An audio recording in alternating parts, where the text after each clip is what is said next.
ወርቅነሽ ታደሰ ህፃን ልጇን ይዛ በጤና ተቋም የተገኘችው ሰውነቷን ከምትቋቋመው በላይ እያሳከካት በመሆኑ ነው። ይህን ጊዜ ነበር ቅድሚያ ለጤና ነውና ነገሩ የህክምና ተቋም ደጃፍን ያንኳኳችው። በአለርት ኮምፕሬሄንሲቭ ስፔሻላይዝድ ሆስፒታል በተደረገው ምርመራም የቆዳ አለርጂ መሆኑ ተረጋግጦ ተነገራት። ህክምናው ተጀመረ። ያሳከከኛል ብሎ እንደ ውሃ ይቋጠርብኛል።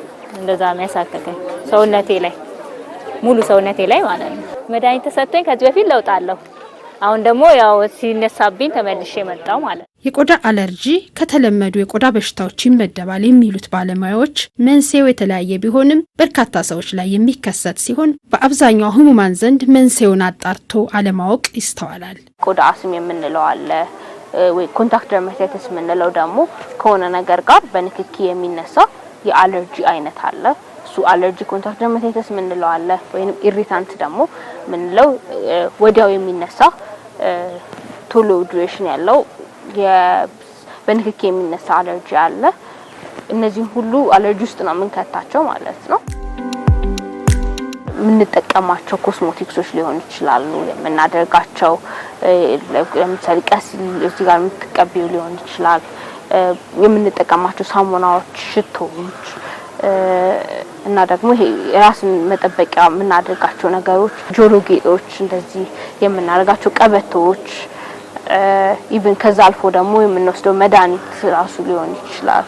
እነዚህ አለርጂ ሊያስነሱብን ይችላሉ። ሳሙናዎች፣ ኦሞ፣ ዲተርጀንቶች፣ በረኪና እነዚህ አለርጂ የሚያስነሱ ግላቭ በስራ ቦታ ላይ አካባቢ ከስራችን ጋር ተያይዞ ከአፈር ጋር ምን ሆነ ማዳበሪያዎች እነዚህ አለርጂን ብዙ ጊዜ ሰዎች ላይ የሚያስነሱ ምክንያቶች ናቸው። በቆዳ ላይ የሚስተዋል የማሳከክ የመቅላትና ቦታው ላይ ውሃ የመቋጠር እንዲሁም የእብጠት ባህሪ ከቆዳ አለርጂ ምልክቶች ውስጥ ይካተታል። በሽታው የታየባቸው ሰዎችም ያለ መዘናጋትና ያለ መሰልቸት ህክምናውን መከታተል ቀዳሚ ተግባራቸው መሆን ይኖርበታል። ያስነሳብንን ምክንያት ማወቅ ነው። ያስነሳብንን ምክንያት መለየት አንዳንዴ ቀላል ላይሆን ይችላል። ግን እስካወቅነው ድረስ እሱን ከዛ በኋላ ተደጋግሞ አለማድረጉ የመጀመሪያው ዋና መፍትሄ ነው። ከዛ በተረፈ ደግሞ ማለስለሻዎች መቀባት፣ የቆዳችን ጥንቃቄ መጠበቅ።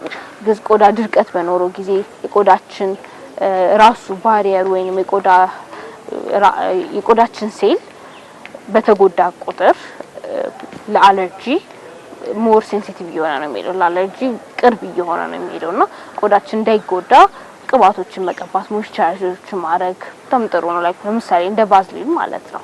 እና ከዛ ባለፈ ደግሞ በሚነሳብን ሰዓት አለርጂ ቶሎ ወደ ህክምና በመሄድ በሐኪም የሚሰጡ መድኃኒቶች አሉ። እንደ አለርጂ አይነት ይወሰናል።